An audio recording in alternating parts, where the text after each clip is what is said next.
നിങ്ങളുടെ ഇഷ്ട പരമ്പരകൾ എക്സ്ക്ലൂസീവായി സൺ നെക്സ്റ്റ് ആപ്പിലൂടെ തികച്ചും ഫ്രീ ആയി ഇപ്പോഴേ ആപ്പ് ഡൗൺലോഡ് ചെയ്യൂ. അച്ഛാ, എന്താ ഉണ്ടായത്? അമ്മ കാർ ഓടിച്ചു പോയപ്പോ പെയിന്റ് ആകുകയായിരുന്നു. ഇപ്പൊ മുത്തശ്ശിയുടെ പൊസിഷൻ എങ്ങനെ? ശരണ്യയ്ക്ക കൂടുതൽ കാര്യങ്ങൾ അറിയാവുന്നു. അവൾ ആദ്യം വിവരം അറിഞ്ഞെത്തിയതും ഏർപ്പാടുകൾ ചെയ്തതും.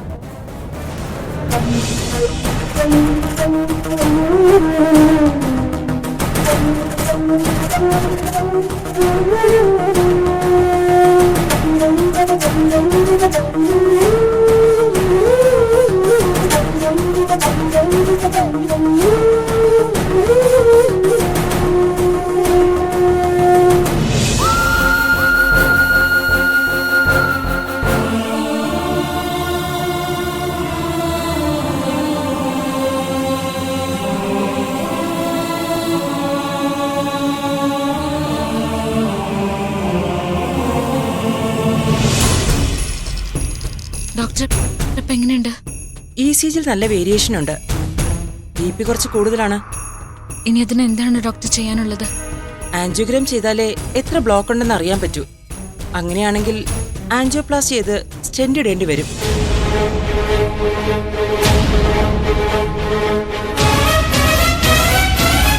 ആരെങ്കിലും ഒരാൾ കൗണ്ടറിൽ ചെന്ന് 2 ഫോം സൈൻ ചെയ്ത് കൊടുക്കണം.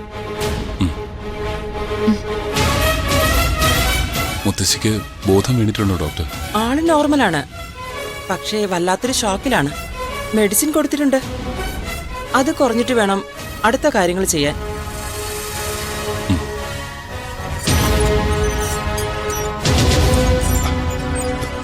അമ്മേ,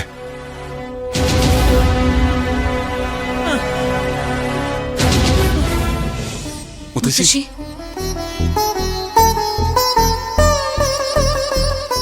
രണ്ടാളും വന്നു അല്ലേ? നിങ്ങൾ രണ്ടാളെ ഇങ്ങനെ ഒരുമിച്ച് കണ്ടപ്പോ എന്തെന്നില്ലാത്ത സന്തോഷം മുത്തശ്ശിക്ക്. ഞങ്ങൾ ഇവിടെ തന്നെ ഉണ്ട് മുത്തശ്ശി. മുത്തശ്ശി വിഷമിക്കേ വേണ്ട. നിങ്ങളോട് രണ്ടാളോടും ഒരു കാര്യം മുത്തശ്ശിക്ക് പറയാനുണ്ട്. പറ മുത്തശ്ശി. മുത്തശ്ശി ഇനി തിരിച്ചു വരുമെന്നറിയില്ല.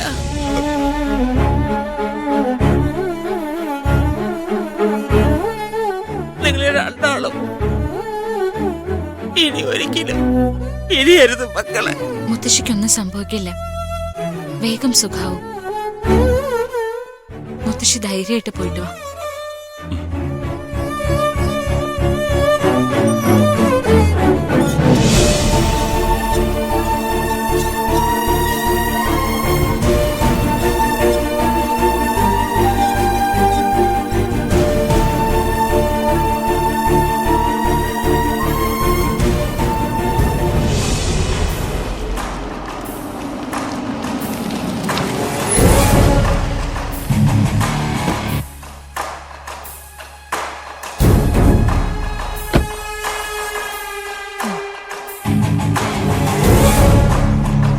നീ എന്തിനാ എന്നെ പറ്റി വിചാരിക്കുന്നെന്ന് എനിക്ക് നന്നായിട്ടറിയാം.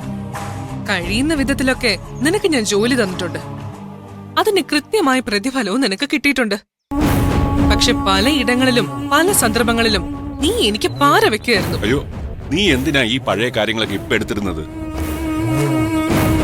പഴയ കാര്യങ്ങളൊക്കെ ഒന്ന് പറഞ്ഞു തീർത്തിട്ട് വേണമല്ലോ പുതിയ കാര്യങ്ങളിലേക്ക് കടക്കാൻ. അന്ന് ഫയല് തട്ടിയെടുത്ത കേസിൽ പിടിയിലായപ്പോ നീ എന്നെ പോലീസിനൊറ്റി. മാപ്പ് സാക്ഷിയായി രക്ഷപ്പെടാന്നായിരുന്നു നിന്റെ പ്രതീക്ഷ. എന്നിട്ടെന്താ ഉണ്ടായത്? എന്റെ സ്വാധീന ബലത്തിൽ ഞാൻ പുറത്തു വന്നപ്പോ നിനക്കും പുറത്തു വരാൻ പറ്റിയില്ലേ? അതിലെനിക്ക് നിന്നോട് ഒരുപാട് നന്ദിയുണ്ട്. ഞാനത് പറയുകയും ചെയ്തല്ലേ. ആ നന്ദിയും കടപ്പാടും ഉള്ളതുകൊണ്ടായിരിക്കും തമ്മില് തെറ്റിക്കാൻ വേണ്ടി പ്രിൻസിന്റെ മുമ്പില് എനിക്കെതിരെ മറ്റൊരു പാര വെച്ചത്. ഇല്ലില്ല, ഞാൻ പ്രിൻസിനോട് പോലീസ് സ്റ്റേഷനിൽ വെച്ച് ചില വിശേഷങ്ങൾ പറഞ്ഞേ ഉള്ളൂ. അത് പാരയൊന്നുമല്ല. അപ്പൊ CA കണ്ട് എന്നെ പറ്റിയുള്ള വിശേഷങ്ങൾ പറഞ്ഞു കൊടുത്തതോ? SI സുഗുണപാലനായിരിക്കും പറഞ്ഞു തന്നിരിക്കുന്നത് ഈ വിവരം. അത് ഞാൻ CA ഒന്ന് പരിചയപ്പെടാനും ഞാൻ സത്യസന്ധനാണെന്ന് ബോധ്യപ്പെടുത്താൻ വേണ്ടി മാത്രമാണ്. ദിയെ പറ്റി ഞാൻ പറഞ്ഞിട്ടേ ഇല്ല. പറഞ്ഞതിനൊക്കെ നീ തക്ക ന്യായീകരണം തന്നു. എല്ലാം ഞാൻ വിശ്വസിക്കുന്നു. ദേ, വിശ്വസിക്കുന്നതിൽ ഒരു തെറ്റുമില്ല. ഞാൻ പറയുന്നത് സത്യമാണ്. രാത്രി മുഴുവൻ വെള്ളം കോരിയിട്ട് വെളുക്കുമ്പോ കുടവിട്ട് ഉടയ്ക്കുന്നതാണ് കുറെ കാലമായിട്ടുള്ള നിന്റെ ശീലം. അതുകൊണ്ട് നിന്നെ വിശ്വസിച്ച ഒരു കാര്യം ഏൽപ്പിക്കാൻ ബുദ്ധിമുട്ടാണ്. ദേ, ഒരു ബുദ്ധിമുട്ടും തോന്നരുത്. എന്നെ വിശ്വസിക്കാം. മുൻപത്തെ ശീലമൊക്കെ മാറ്റണം. ഒരു പുതിയ മുജീബായിട്ട് നീ മാറണം. ദാ, ഇപ്പൊ മുതൽ ഞാൻ മാറി പുതിയ മുജീബായി. ആ, എങ്കിൽ നീ വിശ്വസ്തനാണെന്ന് ഞാൻ വിശ്വസിക്കുന്നു. പോരെ? സന്തോഷമായി. എങ്കി പറ, ഞാൻ എന്താ ചെയ്യേണ്ടത്? ആ, അത് പറയാം. നിന്നെ കൊണ്ട് എനിക്ക് ഒരുപാട് ആവശ്യങ്ങളുണ്ട്. നമ്മൾക്ക് രണ്ടാൾക്കും തുല്യ ബെനിഫിറ്റ് ഉള്ള ഏർപ്പാടുകളായിരിക്കും അതെല്ലാം. ഒക്കെ ഞാൻ ഏറ്റു. ഇപ്പൊ ഞാൻ ചെയ്യേണ്ട ഏർപ്പാടുകൾ എന്താന്ന് വെച്ചാ പറ. വിവേക് മർഡർ കേസിനെ പറ്റി നിനക്ക് എന്താ അറിയാവുന്നത്? മിക്കവാറും എല്ലാ കാര്യങ്ങളും അറിയാം. അതിലെ പ്രതിയായി ജയിലിൽ കിടക്കുന്ന നന്ദിതയുടെ ഫയലാണല്ലോ അന്ന് നമ്മൾ തട്ടിയെടുത്തത്. അപ്പോ ഈ മർഡർ കേസിൽ എനിക്കുള്ള താല്പര്യം എന്താണെന്നും നിനക്ക് മനസ്സിലായി കാണും. ആ, അത് മനസ്സിലായി. ആ കേസ് അന്വേഷണം നടത്തിക്കൊണ്ടിരുന്നത് നമ്മുടെ SIയും കൂടി ഉൾപ്പെട്ടിട്ടുള്ള സംഘമാണ്. കൂട്ടത്തിൽ ആ CIയും ഉണ്ട്. ഇപ്പൊ ഒരു മുതിർന്ന ഉദ്യോഗസ്ഥനെ ആ കേസ് അന്വേഷണം ഏൽപ്പിക്കാൻ പോവുക. അതുകൊണ്ട് നമുക്കെന്താ പ്രശ്നം? നമ്മുടെ ഉദ്ദേശ ലക്ഷ്യങ്ങൾക്ക് തടസ്സം ഉണ്ടാവും. അതാണ് പ്രശ്നം. അങ്ങനെ ഒരാള് വന്നാ എന്ത് വില കൊടുത്തും അയാളെ നമ്മുടെ വരുതിയിലാക്കണം. കാശെടുത്ത് വീശിയിട്ടാണെങ്കിൽ പ്രതിക്കും അങ്ങനെ വരുതിയിലാക്കാലോ. അതിന് വീശാൻ അവർക്ക് എവിടുന്നാ കാശ്? ഒന്നുമില്ല.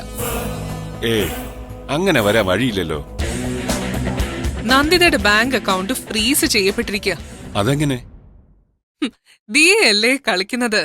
അതെല്ലാം നടത്തി എന്ന് അങ്ങോട്ട് മനസ്സിലാക്കിയാ മതി. ഇനി ആകെയുള്ളൊരു പിടിവള്ളി ഒരു മുത്തശ്ശിയ. കുറെ കാശ് അവർക്കുണ്ട്. നന്ദിതയുടെ മകള് ശരണ്യ അവരുടെ പെറ്റാണ്. ആവശ്യത്തിന് പണം അവര് മനസ്സറിഞ്ഞു കൊടുത്തെങ്കിലേ ഉള്ളൂ.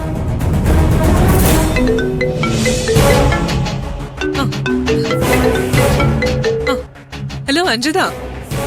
ആ, ഞാൻ പുറത്താ. എന്താ സംഗതി? ഓ ഗ്രേറ്റ്. നമ്മൾ വിചാരിച്ച കാര്യം നടന്നില്ലേ? ഗുഡ്. മുജീബേ, നീ ഒരു പുത്തൻ മുജീബായി മാറിയപ്പോ തന്നെ ശുഭവാർത്തയാണല്ലോ വന്നിരിക്കുന്നത്. ഇതൊരു നല്ല ലക്ഷണം. ഇതുപോലെ നമ്മൾ ഏർപ്പെടുന്ന എല്ലാ കാര്യവും വിജയിച്ചിരിക്കും, ഉറപ്പ്. സംഗതി എന്താന്ന് വെച്ചാ പറ. നമ്മൾ ഇപ്പൊ പറഞ്ഞ നാവെടുത്തതല്ലേ ഉള്ളൂ ഒരു മുത്തശ്ശിയെ പറ്റി. ആ, അവർക്ക് എന്തോ അസുഖം വന്ന് ഹോസ്പിറ്റലിലായെന്ന്. ഇതിൽ കൂടുതലായിട്ട് ഇനിയിപ്പൊ എന്ത് വേണം? അവളുടെ അവസാനത്തെ പിടിവള്ളിയും പൊട്ടിയില്ലേ?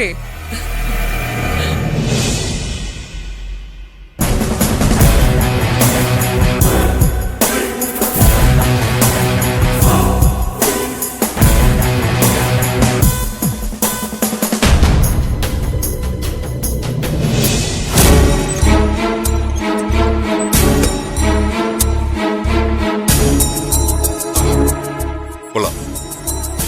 നല്ല കാറ്റും വെളിച്ചമുള്ള മുറി. AC ഇല്ലെന്നേ ഉള്ളൂ. അമ്മയ്ക്ക് ഈ മുറി ഓക്കെ ആയിരിക്കും. ഏതായാലും നിങ്ങളിവിടെ ഇരിക്കും. ഞാൻ പോയി കുളിക്കാൻ എന്തെങ്കിലും വാങ്ങിട്ട് വരാം.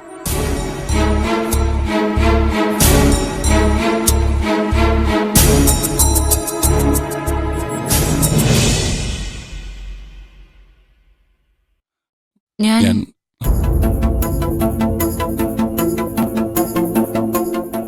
എനിക്ക്